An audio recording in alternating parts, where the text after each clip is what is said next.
Bismillahirrahmanirrahim.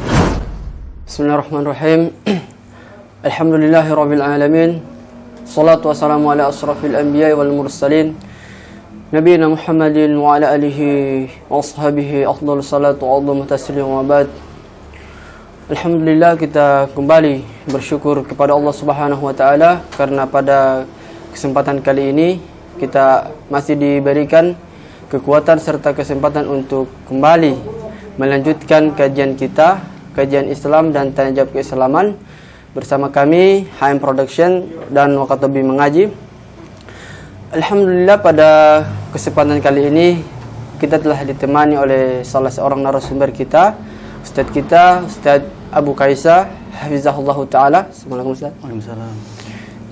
Dan bagi teman-teman yang ingin bertanya dan ada saran tema untuk kajian kita selanjutnya, silakan untuk komen di Facebook Wakatobi Mengaji. Pemirsa yang insyaallah dirahmati oleh Allah Subhanahu wa taala, Allah Subhanahu wa taala berfirman di dalam Al-Qur'an, "Kullu nafsin dha'iqatul maut." Setiap yang bernyawa akan merasakan yang namanya kematian. Wa innama tuwaffawna ujurakum yaumal qiyamah. Dan balasan akan disempurnakan oleh Allah Subhanahu wa taala pada hari kiamat. Faman zuhziha 'anil nari wa udkhilal jannata faqad faz. Dan barang siapa yang Allah masukkan ke dalam surga dan dijauhkan dari neraka, faqad faz, maka dia memperoleh kemenangan. Wa mal hayatud dunya illa mata'ul ghurur. Dan sesungguhnya kehidupan dunia ini adalah kehidupan yang tipu dayanya sungguh sangat luar biasa. Alhamdulillah, kita pada kesempatan kali ini akan membahas salah satu tema yang insyaallah cukup penting untuk kita, yaitu tema sebab-sebab seseorang disiksa di alam kuburnya. Mungkin Ustadz bisa jelaskan kira-kira apa kemudian penyebab seseorang diazab oleh Allah Subhanahu wa taala di alam kuburnya. Untuk selanjutnya kami persilahkan kepada Ustadz. Falyatafadhal mashkuran wal manjura. Bismillahirrahmanirrahim. Assalamualaikum warahmatullahi wabarakatuh. Alhamdulillah, wassalatu wassalamu ala Rasulillah wa ala alihi wa sahbihi wa ala ma'ba'an. Ya, berkaitan dengan penyebab seseorang diazab oleh Allah Subhanahu wa taala di alam kubur, ini ada banyak sekali yang disebutkan oleh Al-Imam Ibnu Qayyim rahimahullah ta'ala dalam kitabnya Ar-Ruh, ya. Beliau menyebutkan sangat banyak sekali. Beliau menyebutkan penyebab azab kubur ini sampai 5 halaman. Jadi mulai dari 240 halaman 240 sampai 245 beliau menyebutkan tentang sebab-sebab orang mendapatkan siksa kubur. Nah, tapi sebelum saya sebutkan beberapa hal yang menyebabkan orang diazab oleh Allah Subhanahu wa taala di alam kubur, saya ingin ingatkan bahwa beda antara azab kubur dengan fitnah kubur. Ya. Beda antara azab kubur dengan fitnah kubur. Fitnah kubur itu adalah di mana setiap manusia, baik muslim maupun kafir, itu ditanya oleh malaikat tentang 3 perkara. Ini berdasarkan hadis yang diriwayatkan oleh Al-Barra ibnu Azib radhiyallahu anhu dalam Sunan Tirmidzi, ya, dan Abu Dawud dan yang lainnya. Hadis ini dinyatakan hasan oleh Syalbani rahimahullah taala. Di mana Al-Barra ibnu Azib radhiyallahu anhu menceritakan perjalanan ruh setelah kematian, ya, yaitu seorang muslim atau mukmin itu nanti akan dicabut nyawanya dengan sangat mudah dan lain sebagainya. Kemudian ruhnya diangkat ke atas langit. Kemudian sebelum diangkat itu diberikan kain kafan, wangian dan lain sebagainya sampai dimakamkan. Ya, ini hadisnya panjang sekali, saya tidak sebutkan semuanya. Yang pada intinya nanti ketika dimakamkan ada 2 malaikat yang mendudukkannya. Kemudian menanyakan, ya, malaikat menanyakan kepada orang tersebut, orang yang baru meninggal ini, tentang beberapa perkara. Di antaranya yaitu man rabbu. Ini fitnah kubur. Fitnah itu adalah ujian. Salah satu maknanya dalam bahasa Arab. Kalau diterjemahkan dalam bahasa Indonesia itu berarti ujian. Ya. Maka malaikat di sini menanyakan atau menguji orang yang baru meninggal dengan beberapa pertanyaan. Di antaranya yaitu man rabbuk, siapa Tuhanmu? Ya. Kemudian wa madinuk, apa agamamu? Ya. Kemudian wa man nabiyuk, atau dalam lain riwayat disebutkan wa man rajulul ladzi bu'itsa fika. Siapakah laki-laki yang pernah diutus untuk menjadi utusan kepada kalian? Ya. Setiap muslim mukmin walaupun tidak bisa bahasa Arab nanti bisa menjawab, ya, menjawab pertanyaan ini. Karena para ulama mengomentari hadis ini bahwa malaikat menanyakan hal ini dalam bahasa Arab dan setiap mukmin bisa menjawabnya walaupun tidak pernah bisa bahasa Arab. Itu karena jawaban ini itu sebagai konsekuensi dari amalnya ketika hidup di dunia. Jadi kalau amal soleh atau ketika hidup di dunia dia beriman dan beramal soleh, otomatis dia langsung bisa menjawabnya. Tapi kalaupun dia di dunia orang Arab asli tulen, ya, bisa bahasa Arab, ya, bahkan fasih, nggak bisa bahasa lain kecuali bahasa Arab, seperti Abu Jahal, Abu Lahab. Ketika diuji oleh malaikat dengan ditanyakan beberapa hal, mereka ditanya man rabbuk, hal adri, saya tidak tahu. Wa madinuk, apa agamamu, hal adri, saya tidak tahu. Wa marrajulul ladzi bu'itsa fika, siapakah lelaki yang pernah diutus untuk menjadi nabi kepadamu? Mereka menjawabnya hal adri. Nah, orang yang tidak lolos dalam ujian inilah, tidak lolos dalam fitnah kubur inilah nanti yang akan mendapatkan azab kubur.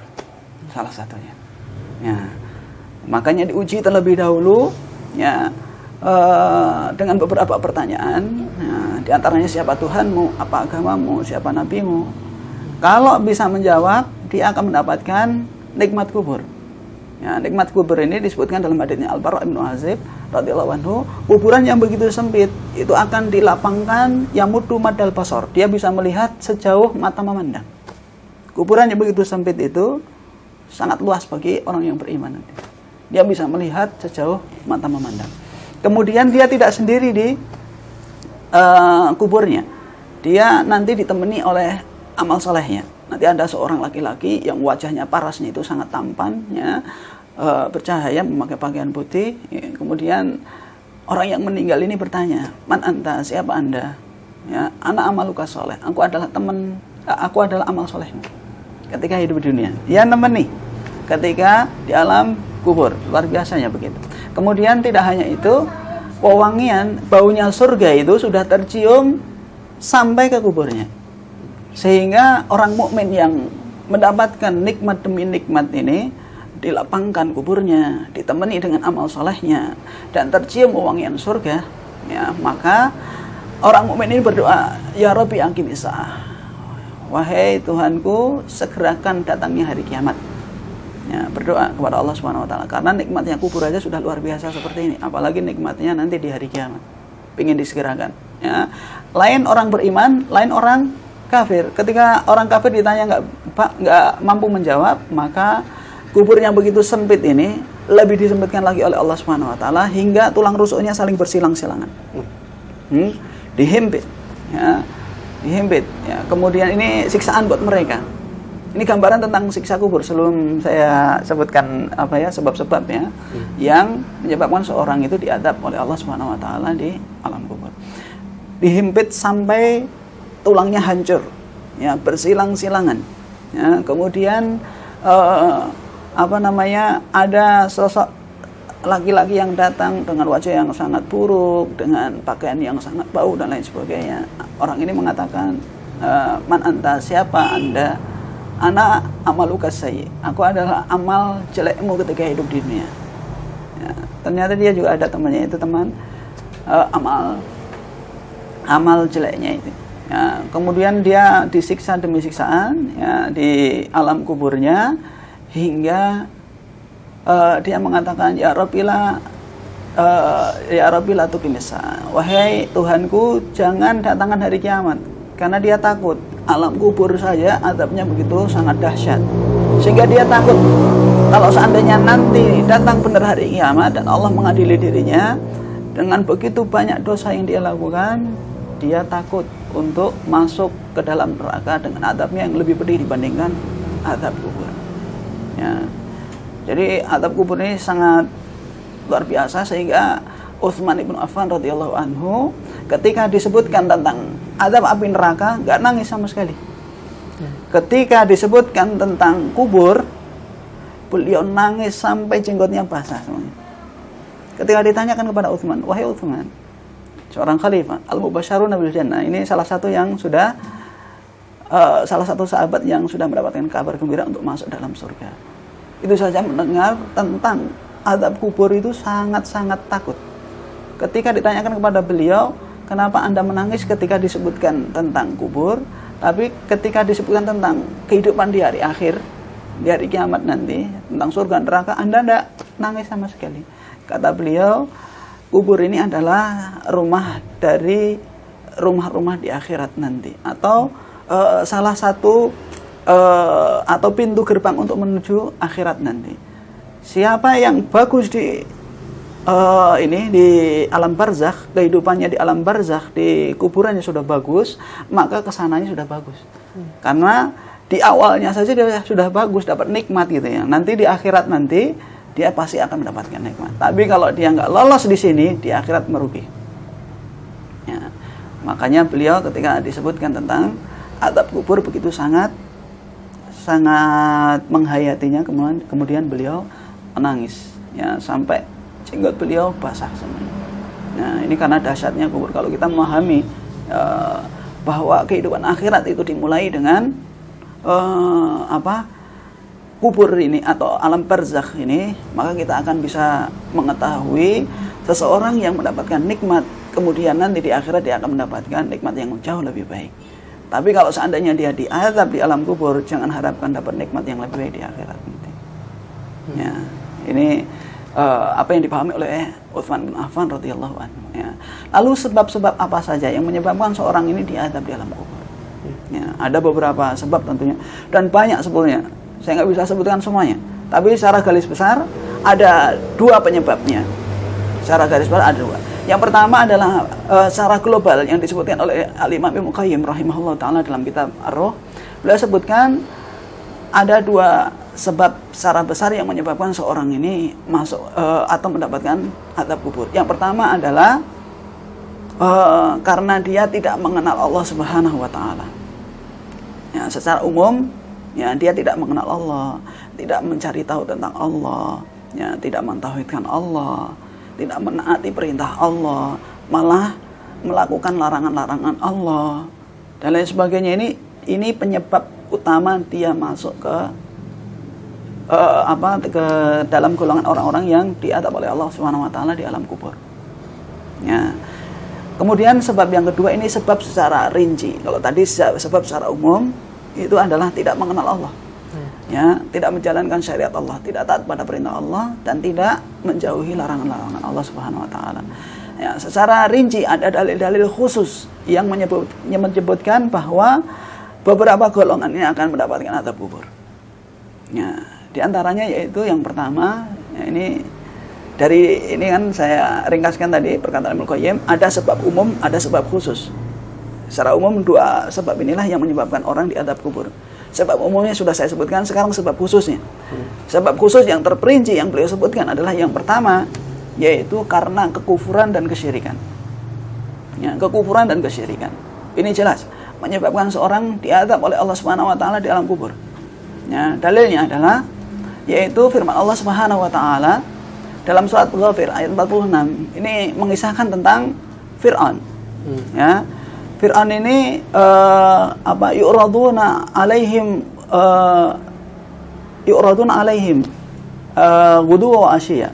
Jadi diperlihatkan kepada Fir'aun dan semua bala tentaranya, yaitu api yang menyala-nyala di waktu pagi dan di waktu sore. Ya. Wa yaumal qiyamati adkhilu ala fir'auna asyadal adzab. Dan nanti di hari kiamat maka masukkanlah Fir'aun dan semua bala tentaranya ini dalam adab yang sangat-sangat keras, kata Allah Subhanahu wa taala. Para ulama menyebutkan kalau seandainya yang dimaksudkan api yang diperlihatkan kepada Fir'aun dan bala tentaranya ini di dunia, nggak mungkin, karena Fir'aun nggak pernah diazab dengan api. Ditenggelamkan bahkan dengan air boleh. Ya, dalam sejarah kan demikian. Lalu disiksa atau dinampakkan api ini di mana waktu pagi dan petang ini?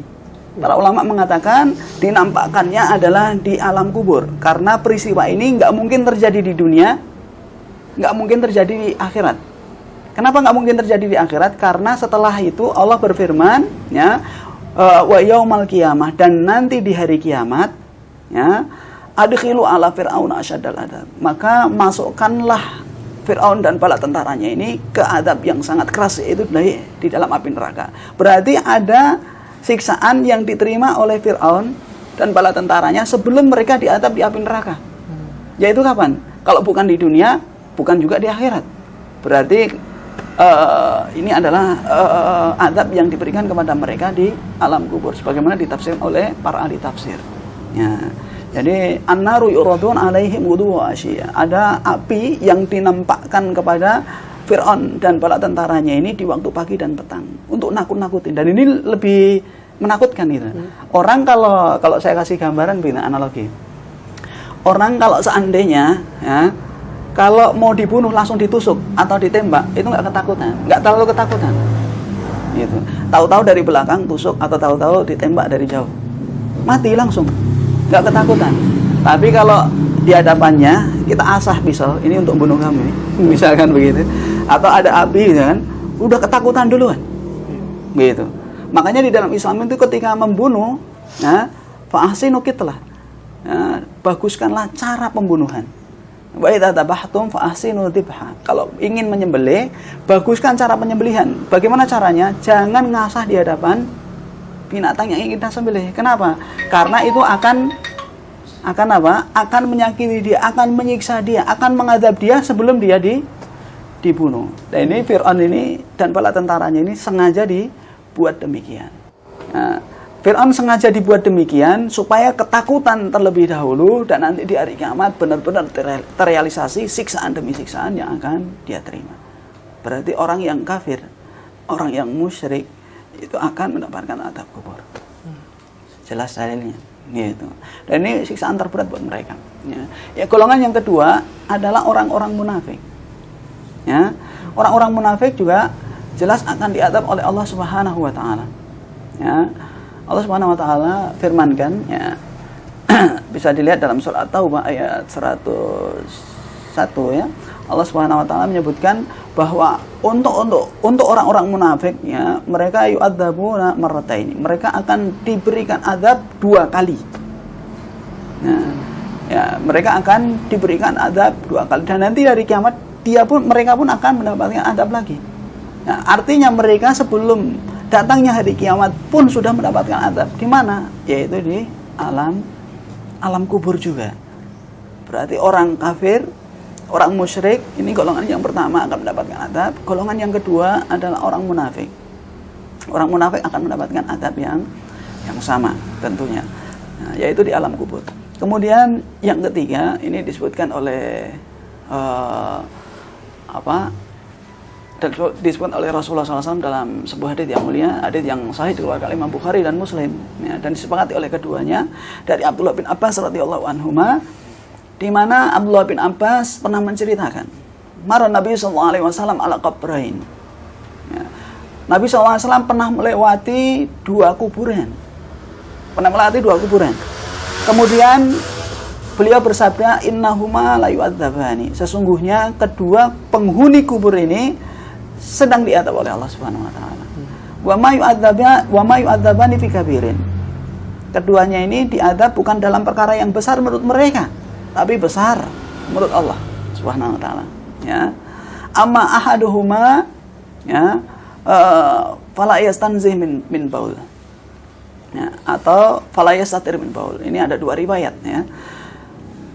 Salah satu dari penghuni kubur ini itu tidak, dalam satu riwayat disebutkan dia tidak cebok, ya, tidak istinja setelah buang air.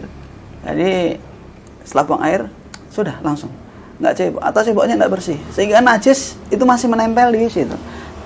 Ketika najis masih menempel di badan atau di pakaian kita, lalu kita gunakan untuk sholat, tentunya sholatnya nggak diterima karena masih ada najis di situ. Begitu. Nah, ini salah satu riwayat menyebutkan seperti itu. Riwayat yang lain menyebutkan wala yastatir min bauli. Dia tidak menutup. Artinya dia buang airnya itu di tempat terbuka. Jadi tidak ditutup. Jadi kelihatan begitu. Seperti orang yang buang air di pinggir jalan atau di mana gitu. Sering mungkin orang tahu itu. Kalau dia lagi bepergian jauh gitu kan, enggak mau cari toilet umum apa-apa, pinggir jalan saya. Bahkan dia ini hanya buka pintu mobilnya, buang di situ. Enggak cebok, kelihatan pula dari belakang. Ini salah satu penyebab yang menyebabkan seorang ini diadab oleh Allah Subhanahu wa taala di dalam kubur nanti. Ya. Karena tidak bersih dalam cebok atau bahkan tidak cebok setelah buang air kecil, atau tidak tidak menutup kehormatannya ketika buang air kecil. Artinya tidak menutup auratnya begitu. Ini masuk dalam satu golongan. Ya. Kemudian golongan yang berikutnya yang disebutkan oleh Nabi SAW dalam hadis yang sama, wa amal akhar, adapun golongan yang lain atau penghuni kubur yang lain, kan tadi ada dua kuburan, yang satu tidak bersih dalam cebok atau tidak menutup auratnya ketika buang air, yang kedua wa amal akhar, adapun yang lain itu fayamsi bin namimah, suka mengadu domba. Ya, mengadu domba. Ya, dia bikin orang lain satu dengan yang lainnya saling bermusuhan. Ya, semula berhubungan baik gitu kan, tapi karena ada orang yang ketiga ngadu domba, itu kamu nggak baik itu. Katanya si fulan tuh kamu nggak baik, kamu itu suka begini dan begitu. Ngomong sama si fulan, kamu itu katanya si fulan tuh nggak baik, akhirnya dia bermusuhan gitu. Atau dengan cara-cara yang lainnya, yang penting dia yamsi bin namimah, dia suka mengadu domba. Ini juga termasuk penyebab seseorang yang menyebabkan dia mendapatkan azab di kuburnya nanti. Nah, kemudian ada sebab-sebab yang lainnya lagi tentunya menyebabkan seorang ini diazab oleh Allah Subhanahu wa taala di alam kubur, yang Ibnu Qayyim rahimahullah taala sebutkan secara rinci sekali, yang mungkin saya nggak bisa sebutkan semuanya, tapi beliau menyebutkan semua dosa-dosa besar. Beliau sebutkan orang yang pecandu minuman keras, kemudian orang yang memakan harta haram, harta riba, memakan harta anak yatim, memakan harta-harta haram lainnya, harta suap dan lain sebagainya, disebutkan oleh Ibnu Qayyim secara rinci di dalam kitabnya Ar-Ruh ini. Jadi dosa-dosa besar yang intinya melanggar syariat Allah Subhanahu wa taala, menurut beliau ini menyebabkan datangnya azab kubur pada dirinya nanti ketika masuk dalam kuburnya. Ini beberapa poin yang bisa saya sebutkan secara rinci tentunya begitu. Ya. Tadi Ustaz sudah sebutkan bahwa mengenai kisah Fir'aun yang ditenggelamkan oleh Allah Subhanahu wa taala di laut dan tetap merasakan azab kubur. Azab kubur ya. Pertanyaan, bagaimana dengan orang yang mati misalkan kena musibah kebakaran misalkan, kemudian ada memang beberapa daerah ini yang itu jenazahnya itu Ustaz dimasukkan ke dalam batu, kemudian ada juga yang dimasukkan ke dalam pohon besar, kira-kira apakah tetap diazab oleh Allah Subhanahu wa taala? Iya. Istilah azab kubur ini kan biasa orang muslim itu ketika meninggal itu dikuburkan. Begitu. Tapi istilah ini untuk mensifati orang yang meninggal. Orang yang meninggal baik dikuburkan atau dibakar. Kan ada sebagian orang itu, khususnya orang-orang musyrik ini ya. Orang-orang musyrik ya, mereka itu ketika meninggal itu tidak dikuburkan, tapi dibakar. Ada yang ditaruh di atas batu atau seperti Fir'aun, diawetkan. Enggak dikubur. Fir'aun itu enggak dikubur. Tapi disebutnya dia mendapatkan azab kubur. Artinya kubur ini atau alam barzakh ini untuk memberikan informasi bahwa setelah manusia meninggal, maka kondisinya bukan di alam dunia, ya, bukan di negeri akhirat, maksudnya nanti di pengadilan Allah Subhanahu wa taala, tapi masa menunggunya itu di alam barzakh. Dia akan mendapatkan siksa di sana, baik dia dikubur, dibakar, ya, diawetkan, atau disimpan di atas batu, atau di pohon, atau dimanapun juga. Ketika dia sudah meninggal, maka dia kalau masuk golongan orang kafir atau golongan yang pelaku kemaksiatan seperti yang kita sebutkan tadi, maka dia akan mendapatkan adab yang disebut adab kubur ini. Gitu. Nggak mesti harus dikubur dulu baru diadab. Berarti kalau yang nggak dikubur, dibakar, kemudian abunya disebar di laut, berarti nggak diadab oleh Allah. Tetap diadab. Allah maha mampu untuk mengadab mereka. Cuma kita nggak tahu caranya. Karena Allah nggak menginformasikan, Nabi kita juga nggak menginformasikan gimana mengadab mereka. Gitu. Allah alam. Jadi mereka tetap mendapatkan adab juga. Disebutnya adab kubur atau adab di alam barzakhnya. Gitu. Mungkin pertanyaan selanjutnya, Ustaz, apakah azab kubur ini akan dirasakan terus-menerus? Mungkin dari sejak pertama dia dimasukkan di liang lahatnya, apakah akan tetap dirasakan sampai hari kiamat? Ya. Ini ada dua golongan yang disebutkan oleh Syekh Muhammad bin Shalih Al-Utsaimin. Beliau pernah ditanya seperti itu. Kalau dia termasuk golongan orang kafir, ya, atau golongan orang musyrik, maka dia akan diadab oleh Allah Subhanahu wa taala mulai dari dia dimakamkan sampai nanti datangnya hari kiamat. Ya. Beda dengan orang yang beriman. Orang mukmin. Orang mukmin ini dia akan merasakan azab, tapi azabnya ini sesuai dengan kadar kemaksiatannya.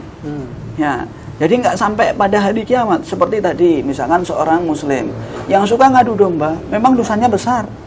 Gitu. Tapi dia memang rajin sholat, masih melaksanakan puasa di bulan Ramadan, rukun-rukun Islam masih dijalankan, suka bersedekah atau yang lainnya. Bisa jadi Allah mengampuni dosanya, nggak mengadab kubur, tapi bisa jadi dia diadab kubur tapi tidak sampai datangnya hari kiamat. Syekh Muhammad bin Shalih Al-Utsaimin mengatakan bagi orang yang beriman dan melakukan dosa besar yang menyebabkan dia diadab kubur, maka dia diadab sesuai dengan kadar dosanya ketika hidup di dunia. Jadi ada masa berhenti untuk diadab. Tapi berapa lama kita nggak tahu. Begitu. Itu bedanya adab kubur bagi orang kafir, orang musyrik ataupun orang munafik dengan orang yang beriman. Berarti orang kafir terus-menerus sampai hari kiamat. Gitu. Bagi orang yang beriman berarti sampai batas kadar dosanya sudah, istilah kata sudah dihapus dosanya oleh Allah Subhanahu wa taala. Istilah kata adab ini sudah bisa menghapus dosanya, maka sudah berhenti adab kubur. Kira-kira seperti itu. Allah alam. Bagaimana dengan misalkan Ustaz, anak soleh yang senantiasa mendoakan orang tuanya? Iya. Katakanlah mungkin orang tuanya jarang sholat atau apa, mungkin dia diazab di kuburnya, kemudian anaknya mendoakannya, Ustaz. Mungkin azabnya diberhentikan oleh Allah Subhanahu wa taala. Apakah ketika si anak ini tidak lagi beramal soleh, apakah azabnya akan dikembalikan oleh Allah Subhanahu wa taala? Ini merupakan perkara yang gaib. Ada dua keadaan yang perlu saya jelaskan juga. Kalau seandainya orang tuanya ini kafir atau masuk golongan orang kafir, dia kafir berarti non muslim, gitu ya. Atau masuk golongan orang kafir, dia sebetulnya KTP-nya muslim, tapi seumur hidupnya nggak pernah sholat. Atau dia sholat tapi mengingkari hukum sholat. Ya, contohnya begini. Nah, satu golongan dia kafir, misalkan dia anaknya muslim, orang tuanya kafir, ya, meninggal dalam keadaan kafir, maka 1001 doa yang dia kirimkan untuk orang tuanya tidak bermanfaat sama sekali. Nah, tidak bisa memberikan manfaat. Artinya dia tetap diadab kubur, orang tuanya tetap diadab kubur. Nah, ini pernah dilakukan oleh Rasulullah SAW. Beliau ketika belum dilarang oleh Allah Subhanahu Wa Taala, ya, beliau berziarah ke makam ibunya, bahkan ke makam pamannya juga, untuk beristighfar, memintakan ampun kepada Allah Subhanahu Wa Taala atas dosa orang tua dan dosa pamannya ketika itu. Ya.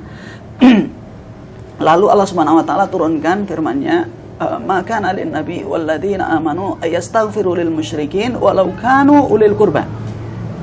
Ya.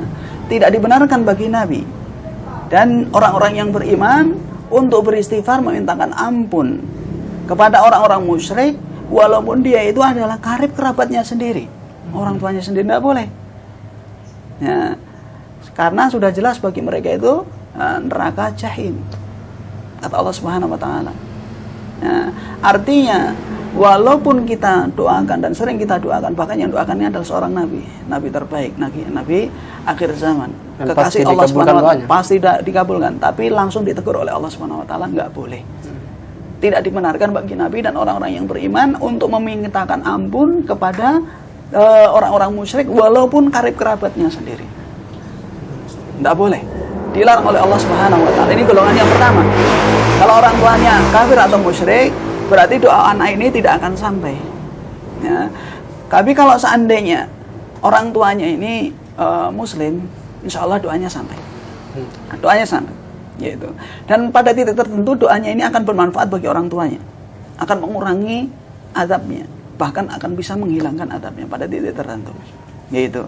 Cuma kalau seandainya orang tuanya ini masuk dalam golongan orang kafir, tadi orang tuanya kafir, ada yang masuk golongan orang kafir. Masuk golongan orang kafir itu apa? Dia sebetulnya KTP-nya muslim, gitu ya. Tapi dia mengingkari hukum sholat adalah wajib. Ini masuk golongan orang kafir, gitu. Atau seperti yang difatwakan oleh para ulama, orang yang meninggalkan sholat tahawunan karena dia itu malas atau meremehkan hukum sholat, malas atau kesibukan atau karena apa, dia meninggalkan sholat sama sekali, bahkan berpekan-pekan, berminggu-minggu, berhari-hari, berminggu-minggu, ya, berbulan-bulan, bertahun-tahun tidak pernah melakukan sholat, maka dia secara syariat dihukumi sebagai masuk dalam golongan orang-orang kafir ini, gitu. Maka golongan ini pun tidak bisa mendapatkan doa dari sang anak tadi. Ya, jadi yang bisa masuk adalah orang tua yang muslim, masih menjaga sholatnya minimal misalnya, ya, masih menjaga sholatnya atau yang wajib-wajib bagi dirinya. Yang sunah-sunah nggak perlu diinikan. Yang wajib-wajib masih dikerjakan, maka doa orang atau doa anak yang soleh ini masih bisa memberikan manfaat kepada orang tuanya tersebut. Wallahu a'lam. Mungkin pertanyaan terakhir Ustaz. Ya. Kira-kira adakah amalan untuk kita amalkan, ya, sehingga kita insya Allah mungkin dijauhkan dari azab kubur oleh Allah Subhanahu wa taala? Iya. Ya, ada banyak sekali amalan yang disebutkan oleh Imam Qayyim tadi dalam kitab Ar-Ruh tadi beliau sebutkan mulai dari halaman ke 245 sampai yang berikutnya ini beliau menyebutkan beberapa ya amalan ya yang bisa menyebabkan seseorang ini selamat dari azab kubur. Ya, secara global, secara umum itu ada dua juga. Ya, secara umum ada dua. Ya, ada amalan yang umum, ada amalan khusus. Amalan umumnya apa? Amalan umumnya adalah melakukan segala sesuatu yang melakukan segala sesuatu yang menyebabkan dia tidak diazab kubur. Ya. Contohnya tadi, kalau yang menyebabkan orang diazab kubur adalah kekufuran dan kesyirikan, berarti dia menjauhi kekufuran dan kesyirikan. Kalau yang menyebabkan seseorang diazab kubur itu adalah karena kemunafikan, dia jauhi sifat-sifatnya orang munafik. Ya. Kalau yang menyebabkan seseorang itu diazab oleh Allah Subhanahu wa taala di dalam kubur itu adalah karena dia tidak bersih dalam beristinja atau tidak menutup auratnya ketika istinja atau suka ngadu domba dan lain sebagainya, dia jauhi semua perbuatan ini. Ya, dia jauhi semua perbuatan ini dan dia jauhi semua larangan-larangan Allah Subhanahu wa taala yang menyebabkan pelakunya bisa mendapatkan azab kubur secara umum ini. Ya. Secara khusus ada beberapa amalan yang bisa menyebabkan seorang terbebas dari azab kubur. Di antaranya yaitu ar-ribat. Ar-ribat itu jaga malam. Kalau bahasa kita ini kayak, kalau dulu kan ketika perang itu nggak semuanya di malam hari itu tidur. Ada yang jaga malam keliling dan lain sebagainya. Ya. Orang yang jaga malam ini matanya tidak akan tersentuh api neraka. Kalau api neraka tidak akan menyentuh, kubur pun tidak akan menghadap dirinya. Bukan cuma matanya, tapi seluruh tubuhnya. Ini kan ibarat kata karena dia bergadang di malam hari untuk menjaga keamanan dan keselamatan kaum muslimin dari serangan musuh, maka yang paling berperan adalah mata. Karena kalau mata sudah tertutup kan sudah tertidur, sudah nggak bisa jaga lagi. Maka mata ini mewakili anggota tubuhnya semuanya ini. Kalau seandainya matanya itu diharamkan untuk masuk ke dalam neraka, diharamkan untuk diadab, tentunya seluruh anggota tubuhnya juga tidak diadab oleh Allah Subhanahu wa taala. Tidak diadab di api neraka, tidak pula diadab di alam kubur. Ya, ini golongan amalan yang bisa menyebabkan kita bisa selamat dari adab kubur. Nah, kalau di zaman sekarang mungkin kayak ronda gitu. Ronda ya. Tapi saya nggak tahu di sini ada ronda atau enggak. Jaga malam gitu ya. Dari ini apalagi kalau di masa-masa COVID-19 ini banyak sekali penghuni lapas dilepaskan, ya, banyak sekali tindak kriminalitas, pencurian, ya, perampokan, ya, khususnya di pulau-pulau Jawa ini kan. Jadi karena banyaknya kejahatan sehingga mengakibatkan penduduk satu kampung itu mereka ronda gitu ya. Maka dengan seperti ini ya, bisa menyebabkan orang yang rutin ronda ini ya, bisa diselamatkan oleh Allah Subhanahu wa taala dari azab kubur. Kalau dia ikhlas karena Allah Subhanahu wa taala tentunya. Kemudian amalan yang lainnya yaitu orang yang meninggal dalam keadaan syahid. Ya, orang yang meninggal dalam keadaan syahid ini juga tidak akan diazab oleh Allah Subhanahu wa taala di alam kubur karena mereka dijanjikan masuk dalam surga, tidak diazab oleh Allah Subhanahu wa taala. Begitu. Sehingga mereka tidak tersentuh api neraka, tidak pula mendapatkan azab kubur. Begitu ya. Nah, kemudian amalan-amalan yang lainnya lagi tentunya secara khusus Nabi SAW ya, menyebutkan ada beberapa amalan ya seperti tauhid dan lain sebagainya yang bisa mengantarkan seorang langsung ke surganya Allah Subhanahu wa taala. Karena orang yang meninggal di akhir hayatnya mengucapkan kalimat la ilaha illallah kan akan masuk surga. Artinya ya kalau dia dijanjikan segala sesuatu yang dijanjikan oleh Allah Subhanahu wa taala untuk masuk dalam surga, ya, memungkinkan bagi pelakunya ini untuk tidak diazab oleh Allah Subhanahu wa taala di alam kubur. Ya, ini mungkin beberapa poin ya yang merupakan amalan yang bisa kita amalkan agar kita selamat dari azab kubur maupun azab api neraka. Wallahu a'lam bishawab. Ya. Kemudian ada pertanyaan dari teman-teman. Ini pertama, apakah orang yang wafat disebabkan dibunuh dan wafat disebabkan sakit telah diatur oleh Allah? Itu saya. Kan kemarin sempat rame viral bahwa 15 Ramadan kalau kena hari Jumat mau ada bencana, mohon penjelasannya. Oh, ini masalah hari kiamat Ustaz, tentang hadis yang 15 Ramadan bahwa akan ada bencana yang menimpa kaum muslimin dan seluruhnya. Ya. Pertama begini, berkaitan dengan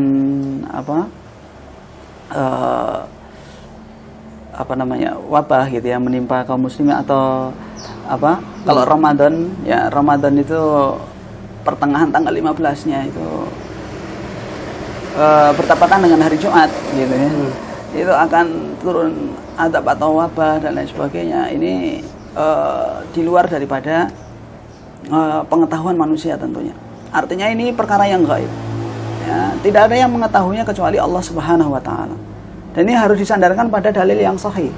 Tidak boleh kita ramalkan saja atau berpaku pada hadis-hadis yang dhaif misalnya. Tidak boleh. Dan semua kejadian yang ada di alam semesta, baik kematian, wabah dan lain sebagainya ini semuanya adalah takdir dari Allah Subhanahu wa taala. Dan sebetulnya kita harus bersyukur. Bersyukur plus bersabar. Kalau ada wabah ini, kenapa bersyukur? Karena Rasulullah SAW memberikan kabar gembira. Ketika Aisyah radhiyallahu anha bertanya tentang taun, ya, wabah yang menimpa kaum muslimin, yang sifatnya dulu itu masih epidemi, gitu ya. Nggak sampai pandemi seperti ini. Hanya menimpa satu negeri saja, nggak nyebar ke negeri-negeri yang lain, begitu. Itu saja kalau seandainya dia bersabar di sana, muhtasiban mengharapkan pahala, ya. Kemudian dia berada di negerinya dalam riwayat Imam Bukhari dan dalam riwayat Imam Ahmad dia tetap berada di rumahnya, maka dia dicatat sebagai orang yang mati syahid. Yaitu. Artinya kalaupun dia meninggal dalam keadaan syahid. Kalaupun tidak, maka ini nikmat dari Allah Subhanahu wa taala yang Rasulullah sebutkan rahmah lil mu'minin. Ini adalah kasih sayang Allah bagi orang-orang yang beriman. Makanya kita harus syukuri. Yaitu harus syukuri. Tapi kita juga harus bersabar. Bersabarnya bagaimana? Karena ketika ada musibah, ya bagaimanapun juga ini ujian buat kita semuanya. Mungkin ibadah akan lebih sulit misalnya, atau mendapatkan bahan makanan pokok agak lebih sulit dan lain sebagainya, maka kita bersabar menghadapi ujian dari Allah Subhanahu wa taala ini. Jadi semuanya ini tidak lepas dari takdir Allah Subhanahu wa taala. Dan kalaupun ini terjadi misalkan tanggal 15 itu terjadi di hari Jumat, itu nanti ada bencana wabah atau apa itu, kalau nggak ada dalil sahih nggak perlu kita percaya. Sejak zaman Nabi SAW sampai sekarang, Ramadan, ya, kalau tanggal 15 Ramadan itu bertepatan dengan hari Jumat sudah berapa kali terjadi? Karena ini sudah 14 abad, nggak mungkin terjadi di tahun ini saja. Gitu. Sudah 14 abad gitu loh. 1441 tahun. Ya, 1441 tahun. Ya, sejak Nabi SAW berhijrah ke kota Madinah. Dan itu pasti tanggal 15 itu pasti ada yang bertepatan dengan hari Jumat. Nggak mungkin selama 1400 tahun baru hari ini atau tahun ini misalnya terjadi. Gitu. Ya, maka kalau seandainya bertepatan, kita nggak perlu meramal bagaimana enggak. Ya, ini nanti khawatirnya masuk dalam takawul ala Allah, ya, berbicara tentang agama Allah tanpa ilmu, ya, atau dia meramal-ramal sendiri tanpa ilmu. Semuanya ini adalah kedustaan, nggak boleh. Tidak ada yang mengetahui perkara yang gaib kecuali Allah Subhanahu wa taala. Ya, jangan sampai kita ini malah menambah dosa dengan memprediksi, memperkirakan, meramal, takut sendiri padahal nggak punya dalil dan lain sebagainya, atau berpegang pada dalil yang dhaif atau yang lainnya. Maka dalam hal ini kita tidak usah khawatir. Hidup dan mati sudah Allah tetapkan. Sebelum kita diciptakan oleh Allah Subhanahu wa taala, takdir kita, ajal kita itu sudah ditetapkan oleh Allah Subhanahu wa taala. Jadi nggak usah khawatir. Kalaupun kita meninggal dalam keadaan pandemi seperti ini, dicatat oleh Allah Subhanahu wa taala sebagai orang yang mati dalam keadaan syahid. Ya, dan semuanya apakah sudah Allah tetapkan? Semuanya sudah Allah tetapkan. Gitu. Dan orang yang mati dalam keadaan pandemi seperti ini, wabah seperti ini, itu bukan kehinaan. Bukan kehinaan. Kalau seandainya orang yang meninggal, mati, terkena wabah suatu kehinaan, tentu Abu Ubaidah Al-Amir bin Jarrah, Mu'adz bin Jabal, ya, itu bukan orang yang baik tentunya. Karena matinya kenapa? Wabah taun. Padahal beliau sudah diberikan kabar gembira masuk ke dalam surga. Bahkan tatkala Nabi SAW masih hidup pun menyebutkan Abu Ubaidah Ibnu Jarrah fil jannah. Abu Ubaidah masuk dalam surga.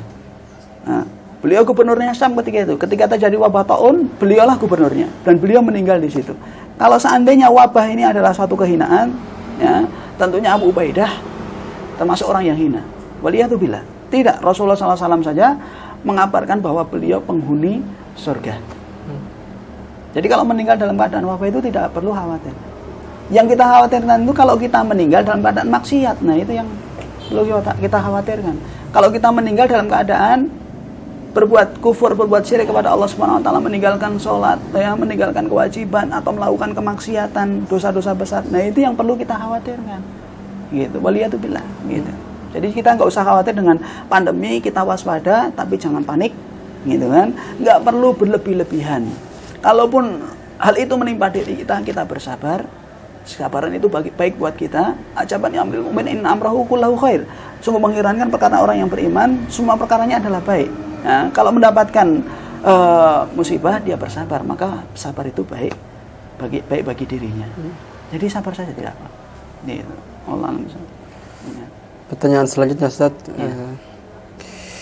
Orang yang jasadnya masih utuh ketika kuburnya digali, apakah itu termasuk nikmat kubur yang dia dapat? Atau jasad tinggal tulang, apakah dia mendapat azab kubur? Ya. Para ulama menyebutkan secara umum bahwa jasadnya para nabi dan rasul itu tidak dimakan oleh tanah. Jasadnya orang-orang saleh memang tidak dimakan oleh tanah. Tapi belum tentu jasad yang tidak rusak ini itu menunjukkan bahwa dia soleh. Karena Fir'aun itu jasadnya diawetkan sampai sekarang baik-baik saja. Dan dia bukan orang soleh. Begitu. Kalau seandainya orang dimakamkan tinggal tulang belulang misalkan, itu tidak menunjukkan juga bahwa orangnya ini orang yang toleh. Toleh itu lawan daripada soleh. Bukan orang yang jahat, orang yang jelek. Belum tentu juga. Begitu loh. Nah, nanti di hari kiamat itu mau muslim maupun kafir semuanya Allah bangkitkan karena apa? Tersisa tulang ekornya. Tulang ekor ini kan nggak bisa hancur oleh tanah. Kalau tulang semuanya bisa hancur, tulang ekor ini nggak bisa hancur. Nanti Allah bangkitkan, Allah kembalikan tulang belulangnya, dagingnya Allah bangkitkan nanti hari kiamat karena tulang ekornya masih tersisa. Artinya semua makhluk yang pernah hidup di sini, manusia yang pernah hidup di sini, ya, itu nanti akan dibangkitkan lagi oleh Allah Subhanahu wa taala walaupun sudah menjadi tulang belulang, mau muslim mau kafir. Mau muslim mau kafir. Artinya mereka tetap, kalau seandainya muslim, kalau muslim ini kan ada ada kemungkinan masuk ke dalam surga Allah Subhanahu wa taala walaupun tetap kalau punya dosa akan diadab oleh Allah Subhanahu wa taala.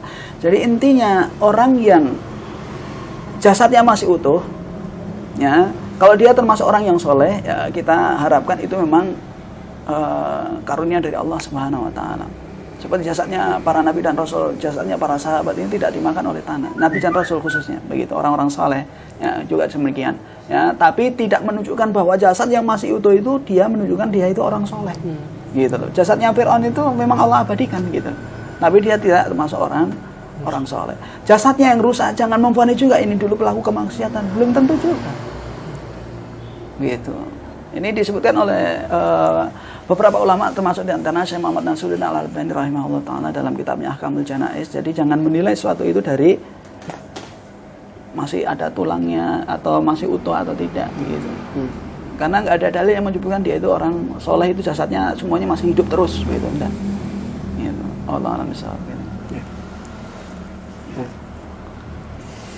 Ya, bismillahirrahmanirrahim. Pemirsa yang insyaallah dirahmati oleh Allah Subhanahu wa taala. Alhamdulillah pada kesempatan kali ini kita telah selesai dengan kajian kita, dan bagi teman-teman yang baru bergabung silakan untuk kemudian menyaksikan kajian kita di HM Production.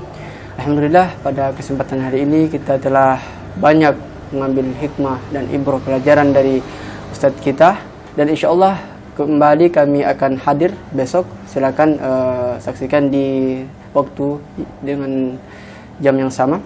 Demikian apa yang bisa kami sampaikan, semoga bermanfaat. Syukron jazakumullah khairan. Subhanakallahumma bihamdik, asyhadu an la ilaha illa anta astaghfiruka wa atubu ilaik. Assalamualaikum warahmatullahi wabarakatuh.